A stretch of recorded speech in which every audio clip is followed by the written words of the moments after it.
Hey everyone, in this video I want to talk to you about the importance of giving your partner space. I know, to a lot of you this idea probably sounds insane because many of us have been raised on this notion that the best relationships are where people want to spend every waking moment together and they want to do everything together and spend no time apart.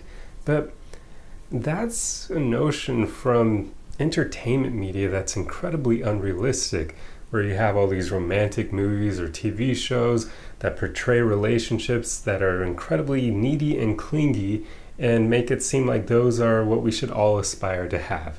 But that's just not the case, because a lot of what TV and movies portray as being healthy is anything but. And that neediness, that clinginess, that never wanting to be away from your partner, never wanting to do anything without them, that's not attractive. And it doesn't lead to relationships lasting a long time simply because you want to do everything together. In fact, that can create some problems. Well, one, if that desire to constantly be together is due to neediness, that's an issue because neediness kills attraction.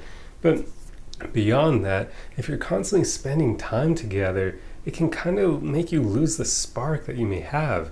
You see, time apart often makes it more fun and enjoyable when you do meet up together.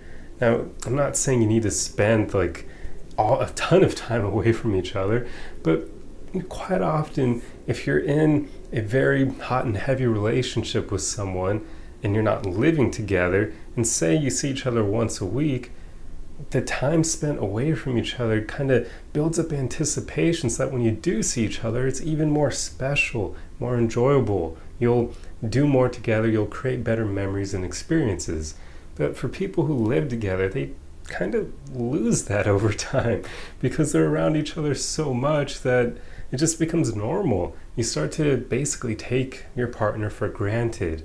So a way to kind of stave that off for as long as possible, even if you live together, is to just give your partner space, to not constantly need to do everything with them, to let them go play golf with their friends or go do whatever it may be, whatever activity. Although obviously you should have some boundaries here because certain activities are definitely more sketchy than others. For instance, if a guy's girlfriend wants to do a girls' night out, he needs to probably have a good idea of what her friends are like, otherwise she could very well end up doing not so great things and potentially cheating on him. And likewise, for a girl who's got a boyfriend who has sketchy friends and they go for a boys' night out and they go clubbing, yet again, just have boundaries, know the friends of your partner really well, and hopefully they have good friends because their friends could also be a red flag. But yeah, I mean, of course, I'm not saying let them do whatever they want to do. Just make sure that for the most part, as long as what they're doing isn't weird, sketchy activities that have a high risk of them cheating on you, it's fine. Let them do whatever they're going to do.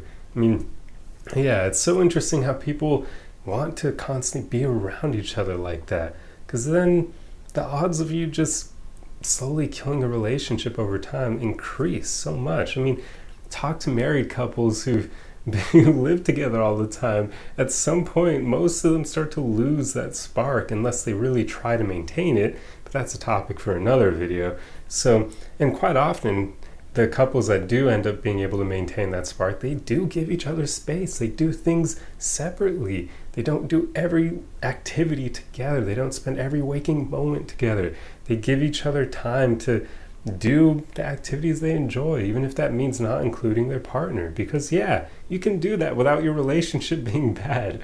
Like, it's so dumb how we have that notion, thanks to all the reasons I already went over. But yeah, societal conditioning makes us believe that BS. But it's not helpful for creating long-term healthy relationships. And here's the thing. You should trust your partner to be able to do things without you and not cheat on you. If you can't trust your partner to not cheat on you, then why the hell are you with them? Like, seriously. If you can't trust your partner, break up with them. It's that simple. If you're afraid of being alone, then obviously you won't like the idea of breaking up with them, but that means you just need to work on that fear. You need to work on yourself, because you shouldn't be with someone you can't trust. Like, seriously, don't do that. That's a recipe for disaster. It's much better to break up with them sooner rather than later, to deal with that fear of being alone than to stay with them out of that fear. And then now further down the road, you end up getting incredibly hurt by something they do to you. So yeah, just if you can't trust your partner, don't stay with them. It's so important because, yeah, give your partner space. You should be able to trust them to do things without you and not cheat on you. And if your partner isn't some crazy party animal constantly trying to go on, I don't know, like trips to the Bahamas with all their friends without you, I mean, they're probably not going to cheat on you unless they've got questionable lifestyle choices anyway. If your partner is actually working on themselves, they're mature, they're not going to be going clubbing all the time, drinking all the time. So the odds of them cheating on you are going to be really freaking low anyway.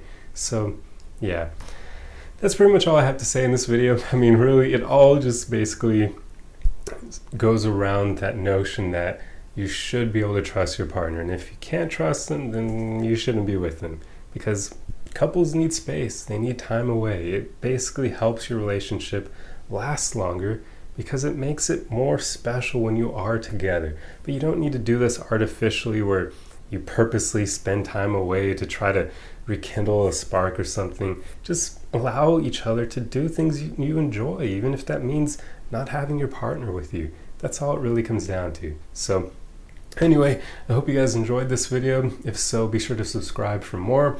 Otherwise, like the video. That's the easiest way you can help me out. And let me know your thoughts on this subject. I mean, I'm sure a lot of people are going to disagree with me here, but hey, I mean, this is what I truly believe, and I've studied psychology quite a lot, so I do wager relationships last longer if both of them are allowed to have, or if they're both given space to do things they enjoy, even if that means they're not constantly together. That's just my theory, and I've seen a lot of evidence to support it as well out there in the real world. So yeah, that's pretty much all I have for you guys, and I'll see you in the next video. Arrivederci!